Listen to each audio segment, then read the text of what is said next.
It is an exam of an average person. कोई भी average person ये exam दे सकता है, एवरेज क्वालिफाइड बंदा एग्ज़ाम दे सकता है। इसकी एक प्रॉपर तैयारी है, इसका एक सिलेबस है।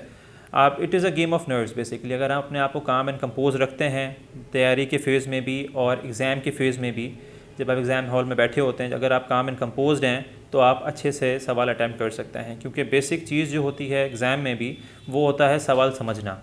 अगर आपने सवाल एग्ज़ाम में समझ लिया है तो बेसिकली आधा पेपर तो आपका वहीं हल हो गया।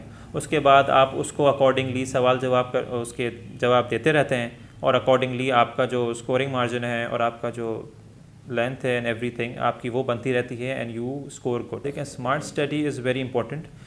स्मार्ट वर्क को आई विल ऑलवेज इनकरेज कि this is the key to success, one of the keys to success. अब जैसे कि मिसाल के तौर पे आपने एक शेड्यूल बनाया है, अब आपके पास पूरा सिलेबस है, CSS कर रहे हैं या PCS कर रहे हैं, कोई भी कम्पिटिटिव एग्ज़ाम आप दे रहे हैं तो उसके सिलेबस में 10 किताबें होती हैं हर सब्जेक्ट की। अब आप 10 की 10 किताबें तो नहीं पढ़ सकते, तो आपने क्या करना है कि बेसिकली आपने पहले ये देखना है कि कौन से टॉपिक्स हैं जो सबसे अहम हैं, सबसे ज़्यादा पेपर में आते हैं, जो इसकी एग्जामिनर डिमांड करता है कि ये टॉपिक्स हैं, इनमें सवाल एवरी नाउ एंड देन आते हैं। सबसे पहले आपने वो प्रिपेयर करना है, ठीक है। जब वो आपके प्रिपेयर हो जाएँ तो फिर आप उन टॉपिक्स पे जाएँ जो दूसरे सब्जेक्ट से ओवरलैप कर रहे हैं।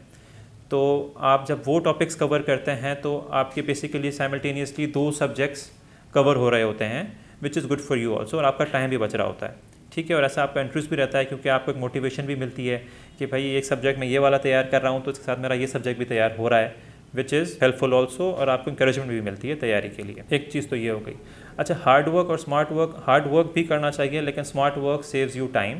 Hard work always page of, वो चीज़ अपनी जगह है और वो बिल्कुल सही है, लेकिन स्मार्ट वर्क इन एग्ज़ाम्स में आपको एज देता है दूसरे कॉम्पिटिटर से, जिससे आप अच्छा स्कोर कर सकते हैं। अब स्मार्ट वर्क में ये भी चीज़ है कि अगर आपने अपने नोट्स बनाना शुरू किए, आपने अपने पॉइंटर्स बना लिए, अपनी डायरी में नोट करना शुरू कर दिया नोटबुक में, तो आप फिर सोशल मीडिया के थ्रू, आप डिफरेंट चैनल्स हैं उसके थ्रू उस टॉपिक के ऊपर जितनी इन्फॉर्मेशन गैदर कर सकते हैं जो रेलेवेंट हो और जो आप अप्लाई कर सकें अपने एग्ज़ाम में, तो वो आप गैदर करें। इससे ये सब आप चीज़ें करते हैं तो आपके पास एक प्रॉपर टॉपिक प्रिपेयर हो जाता है। और यूजुअली इन एग्ज़ाम्स में टॉपिक्स जो हैं वो डिफरेंट सब्जेक्ट्स में ओवरलैप करते हैं, तो साइमल्टेनियसली आपका काम चलता है। देखिए, इट इज़ एक्चुअली, आप सही है, it is a two edge word.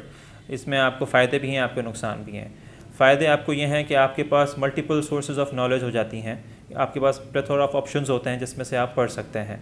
मिसाल के तौर पे आपके पास सोशल मीडिया, यूट्यूब पे डिफरेंट मेंटोर्स अवेलेबल होते हैं, डिफरेंट सोशल मीडिया में आपको डिफरेंट न्यूज़ मिलती रहती हैं, आपके पास एक्सेस टू इन्फॉर्मेशन बहुत ज़्यादा बढ़ गया है, विच इज़ ऑल्सो गुड। लेकिन नेगेटिव इम्पैक्ट इसमें यह है कि अगर हम पढ़ने बैठे हैं फॉर एग्जांपल और हमने एक चीज़ सोशल मीडिया पे चेक की, अब वो एक चीज़ चेक करते करते हम जो है दूसरी चीज़ पे जाते हैं, तीसरी चीज़ पे जाते हैं और फिर हम डिस्ट्रैक्ट हो जाते हैं बहुत आसानी से, और हम अपना जो एक्चुअल रेलिवेंट चीज़ होती है जो हम पढ़ना शुरू कर रहे होते हैं उससे हम डिस्ट्रैक्ट हो जाते हैं, उससे हम हट जाते हैं। तो इस चीज़ डिस्ट्रैक्शन को हमें बचाना है, इससे हमें बचना है, और सोशल मीडिया को सिर्फ प्रोडक्टिव चीज़ों के हिसाब से यूज़ करना है, डिस्ट्रैक्शन के हिसाब से नहीं।